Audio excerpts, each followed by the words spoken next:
So in the last video, we talked about how we could tell by looking at a set of ordered pairs whether a relation is a function. But can we tell by looking at a graph? Well, if every x goes to only one y, then that means you can't have more than one y for the same x value. So let's look at the graphs to see if we can see that.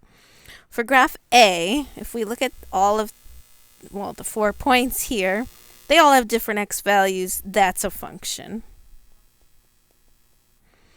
If we look at graph B for the 4 points here, you have 2 points that have the same x and they have a different y. So that means this is not a function. And if you're thinking of something called a vertical line test, that's what we're going to talk about next. The vertical line test. If any vertical line can be drawn through a graph where it hits a relation at more than one point, then that relation is not a function. That's what we were just looking at there. Let's use the vertical line test to determine whether each graph is a function. So our first graph here in A, if we were to draw a vertical line anywhere on this graph, we don't go through that line more than 1 point. So this is definitely a function.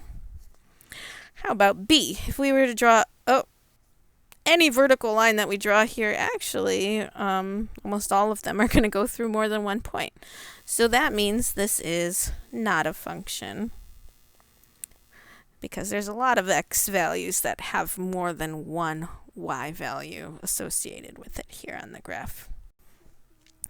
And the thing about lines, lines going that way, up and down, straight across, is that any line that's not a vertical line will pass the vertical line test and thus will be a function. So all lines are functions except for vertical lines, which are of the form x equals c, right? They only have an x variable in the equation. So those are not functions.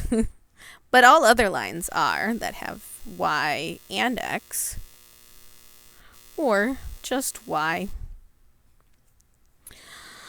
So let's decide whether each equation of a line describes a function. For number 1, y equals negative x plus 1, that's a negative sloping line, and it will definitely pass the vertical line test. That is a function.